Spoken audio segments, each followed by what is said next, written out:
It's just another tough fight for either one. He's got a better chance to be very competitive in this Inoue because he doesn't throw reckless punches and too many punches, where he gives Inoue a lesser chance to catch him. He can be vulnerable, he can be hurt, he can be put down, and MJ's a big puncher. I don't think you can judge much off of the performance of last week from MJ because it was sort of cautious, and he was just going in there to get the win. Boxing experts are seriously backing Murodjon Akhmadaliev as a dangerous opponent for Naoya Inoue. Teddy Atlas highlighted that MJ is not only powerful, but also a smart, disciplined fighter who doesn't waste punches. Instead of throwing recklessly, he calculates every shot with precision, which makes it much harder for Inoue to find openings. His southpaw stance, strong fundamentals, and maturity in the ring give him a real chance to upset Inoue. Analysts believe if Inoue underestimates him, Akhmadaliev's skill, speed, and composure could be the exact formula needed to hand the Japanese star one of the toughest fights of his career. He's a southpaw. He's a good puncher. He doesn't waste anything. He's very deliberate in his approach. He slowly, takes the air out of the room by carefully putting pressure on. He's not reckless. He's got good legs. He controls range really well, going in and out, changing range. That helps him defensively. It helps him offensively. He does that like Lomachenko did it. Not as good as Lomachenko. I don't know if anybody does legs as good as Lomachenko at his best did. And Lomachenko was better because he not only went in and out, he went to the sides. He went in, out, side, in. I mean, he was a magician with his legs. He was a ballet artist with his legs. But MJ uses them well. He doesn't waste anything. As my son said, he's got good eyes. He places punches really accurately, especially to the body. He throws a beautiful left uppercut to the liver. Beautiful, from the southpaw position. Usually you see that punch from the orthodox position with the conventional left hook to the liver. He does it with a left uppercut to the liver. He gets range. He delivers it, again, very accurately, flawlessly. He is a serious guy. He's not the busiest guy in the world, but that makes him a problem too.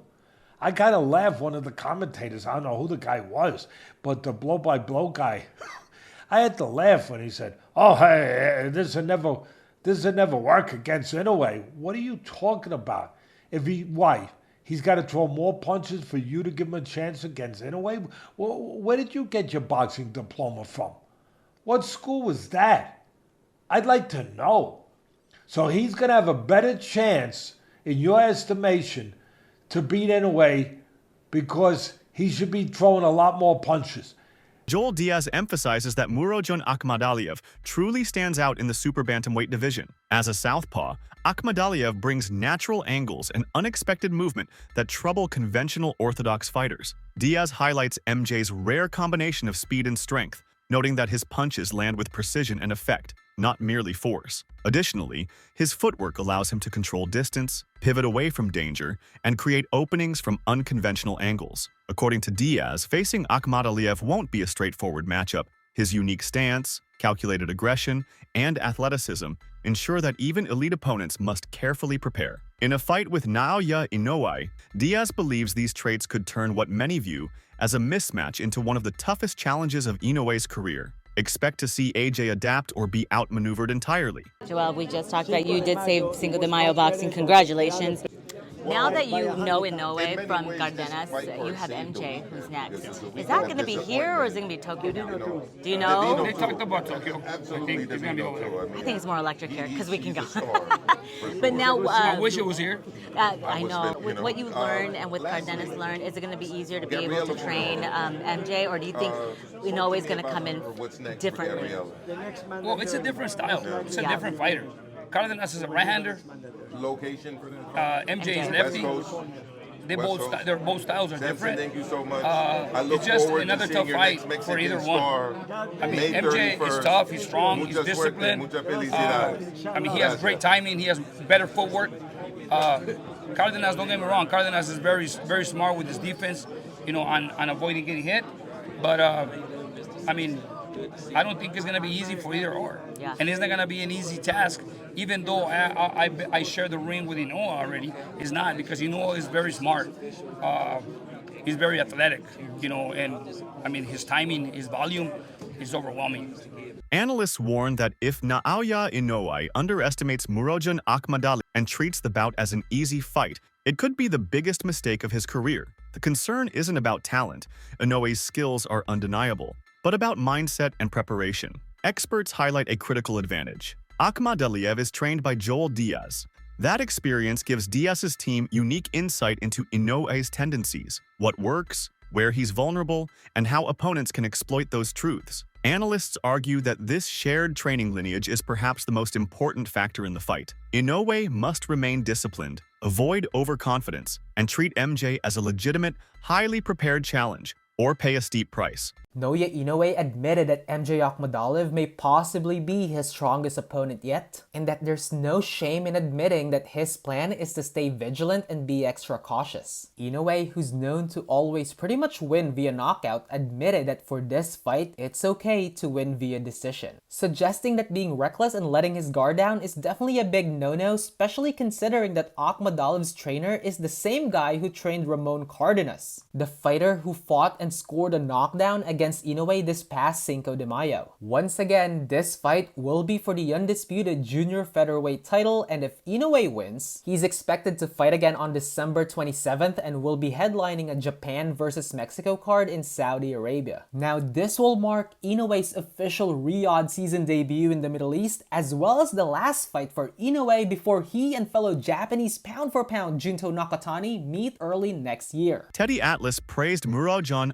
Akhmadaliev as one of the fastest and strongest fighters in the division. He explained that MJ doesn't waste punches or throw recklessly. Instead, he calculates each shot for maximum impact. This disciplined style, according to Atlas, is what makes him dangerous against Naoya Inoue. By avoiding careless exchanges and focusing on precision, Akhmadaliev reduces the chances of getting caught and increases his odds of pulling off an upset. Where he gives Inoue a lesser chance to catch him as he's throwing those punches. And he's a southpaw. Yeah, and he's a southpaw. He's very select with what he throws. And when he throws, it's accurate. It's at the right place, at the right time, in the right position.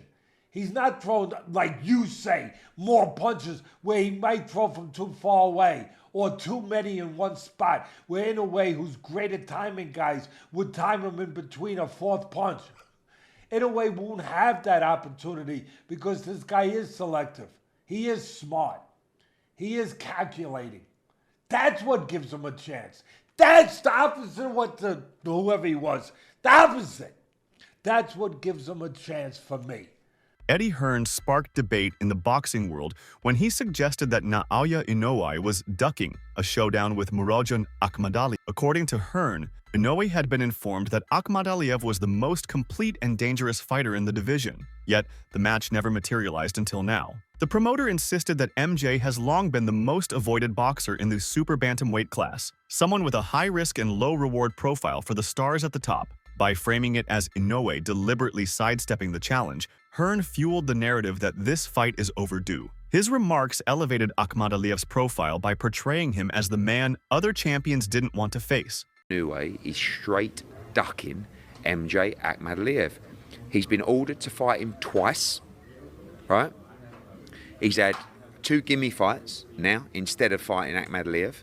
And now, well, tomorrow, no, Monday, the WBA will write to Naoya Inoue and they will say, enough's enough.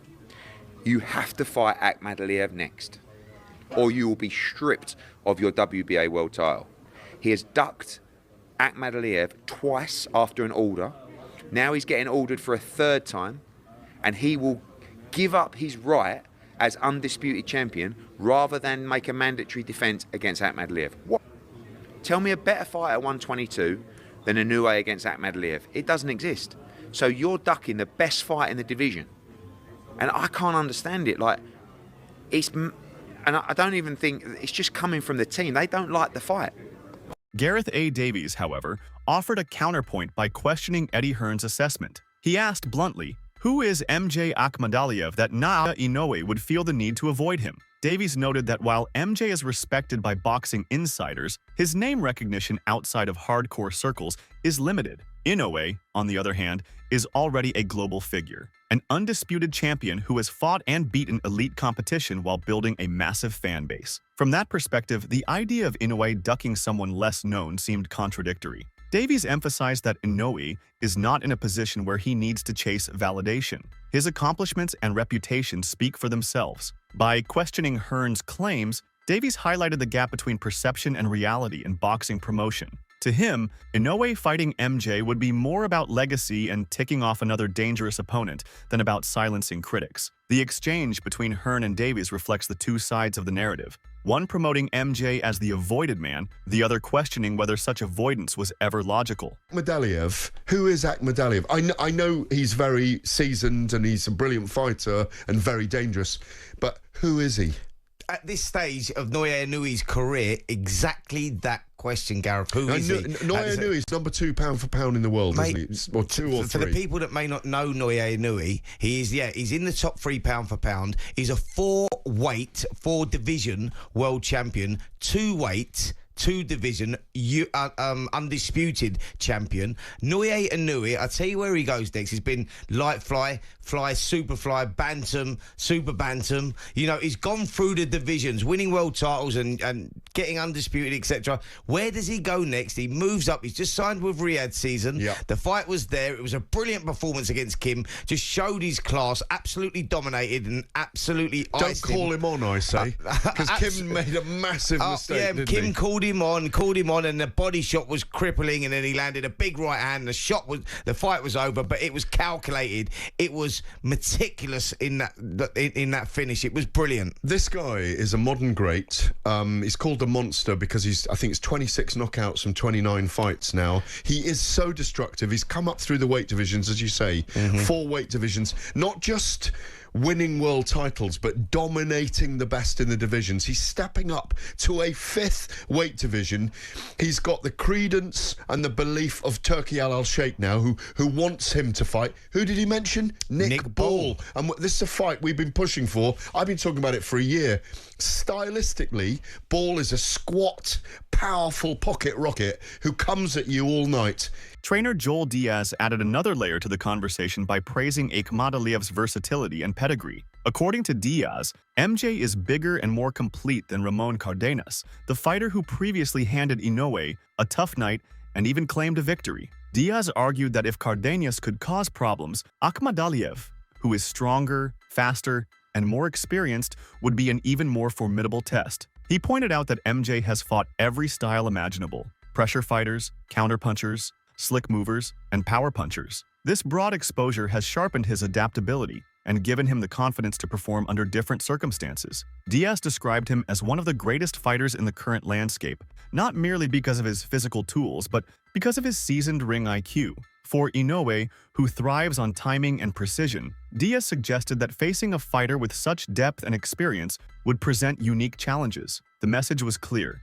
Akhmadaliev is not just another contender, but a complete fighter with the attributes to genuinely test the pound-for-pound star. You just mentioned earlier MJ has that fight in Mexico.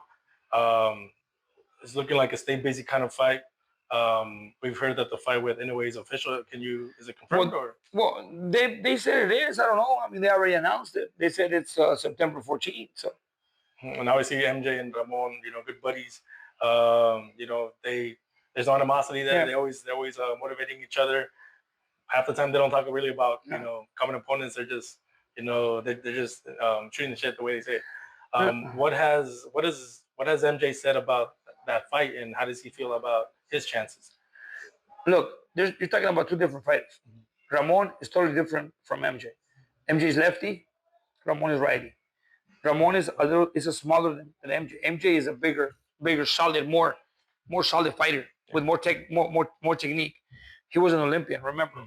MJ has fought every style around the world because he was an Olympian. He was a silver medalist, bronze medalist, whatever. He's fought the best of the best in the world. That's why MJ has a better chance than Ramon. The only difference between us and MJ is the language barrier. to talk to him the way I could talk to a Mexican fighter that grew up with me, to motivate him in my language is different than just saying davai, the rabota, like work, No, it's different. So that's the only issue, the only factor that we're gonna have to work around. But I just think that MJ, it's faster. He is really hard as well. His timing and his experience. Yeah. And of course, MJ, again, Ramon, you guys have one of the deepest stables in boxing. Obviously, the boys have talked about it. If one of them gets a title, they'll serve it up. No, they talked before. It's like, for example, they said before the fight, Ramon said it. If I win this fight, if I beat Inoue, I will not fight MJ. I will not fight a stablemate. He's my friend. He's my team. He says we would talk about it if it's beneficial for both. Matchroom's Frank Smith echoed the excitement surrounding the matchup, framing it as the defining opportunity of Akhmadaliev's career. He underlined MJ's punching power, reminding fans of his recent performances where his shots carried genuine knockout threat. Smith stressed that this fight represents not only the biggest payday, but also the greatest stage of MJ's professional journey. Facing Inoue in such a high-profile event is a chance to shift the balance of power in the super bantamweight division. For Akhmadaliev, a victory would mean instant global recognition and the kind of legacy that fighters dream of. Smith also suggested that the timing was perfect. MJ is in his prime, fully confident, and motivated to seize this chance against the sport's most celebrated smaller weight champion. MJ Akhmadaliev as well gets that win and sets up with an absolute mega fight with Naoya Inoue in September as well. Yeah, 100%. Look, he was very cautious in there. As you can imagine, he's got a lot riding on it. 14 weeks until the Inoue fight. I think September 15th is the date for that in Japan. A fight he's waited a long time for, been very patient for, and I think been more than, given more than enough time for Inoue to do the other things he's wanted to do. But yeah, he finally gets his opportunity to become undisputed. He was unlucky in that fight against Tapales a few years ago now to lose his belts and, would have got the Inoue shot a lot sooner. I think we saw in the last Inoue fight, he can be vulnerable, he can be hurt, he can be put down, and MJ's a big puncher. I don't think you can judge much off of the performance of last week from MJ because it was sort of cautious, and he was just going in there to get the win, get some rounds ahead of the biggest fight of his career. It's going to be a spectacular occasion come September. Observers agree that Murodjon Akhmadaliev represents one of the most difficult challenges of Naoya Inoue's career. Unlike some past opponents who entered the ring already beaten in the minds of fans, MJ carries the credentials and confidence to genuinely threaten. His blend of strength, technique, and determination makes him a complete package, and his southpaw stance adds another layer of complexity. Analysts point out that Inoue, while dominant, has not faced many fighters with Akhmadaliev's balance of attributes. So Naoya Inoue's next fight with Murodjon Akhmadaliev has been announced for September 14th, so same weekend as Canelo Crawford in Nagoya, Japan. Now Akhmadaliev, he's a solid test. Crafty southpaw, can move his feet well, he can dig to the body, exchange on the inside. He's got decent combination punching, very durable. This will be one of Inoue's tougher fights at 122. Although definitely not the toughest fight of his career like they're promoting. I would say Donaire won. But MJ can definitely box. And Inoue, he can sometimes start slower against southpaws, like the Neri fight, even the first 2 or 3 rounds against Doheny. But I do think his power will eventually take over in this one. Akhmadaliev does get into exchanges. Inoue's right hand, his body shots start to land. So I can see Inoue getting a late stoppage in this one. Now, Inoue is supposed to have 4 fights this year, and Turkey is also finalizing him versus Alan Picasso for a Saudi card in December. And I think that card is supposed to have a Japanese fighters versus Mexican fighters theme. But Inoue, very active on a great stretch right now. Cardenas, MJ, Picasso, and then obviously the big one with Junto Nakatani next year. The stage for this upcoming clash is set in Naoya, Japan, where the fight will take place in the same week as the blockbuster Canelo Alvarez vs. Terence Crawford event. While that bout commands global headlines, fans are equally excited about Inoue versus Akhmadaliev because it pits 2 of the super bantamweight division's best against each other. Hosting it in Japan adds to the spectacle, as Inoue enjoys massive popularity at home, creating a charged atmosphere for the challenger. The timing of the fight alongside another mega event reflects the current golden stretch for boxing, where fans are treated to multiple elite matchups in quick succession. Right, it looks like the monster Naoya Inoue has confirmed the location for the super fight between himself versus Murodjon Akhmadaliev for the undisputed super bantamweight title. The monster recently posted this stating, quote, "The Nagoya Showdown is now set." If you don't know, Nagoya is a city in Japan, and this more or less confirms that the super fight between both men will be set in Nagoya, Japan. Now we've got the location for it, the next question is, when's the actual date for it all? And I might just have the answer for this. Doing a little bit of detective work, it looks like the date for this showdown will be on September the 14th. MJ looked calm and relaxed against Castillo, and to be honest with you, he didn't really have to get out of gear 1. Against the monster Naoya Inoue, he's gotta have to be in his optimum best to stand any chance of getting the victory. As for Naoya Inoue, we know he's gonna put on a world-class performance, especially in front of his home country of Japan. Guys, as a boxing fan, I'm so excited for this matchup. Like I said before in the past, this is one of the fights I've always wanted to see Naoya Inoue get tested on, and we're about to get it in September. Guys, what's your thoughts about all this news? And when these two do collide in September, who do you have winning and how? Let me know. That's it for today's video. Stay tuned until next time.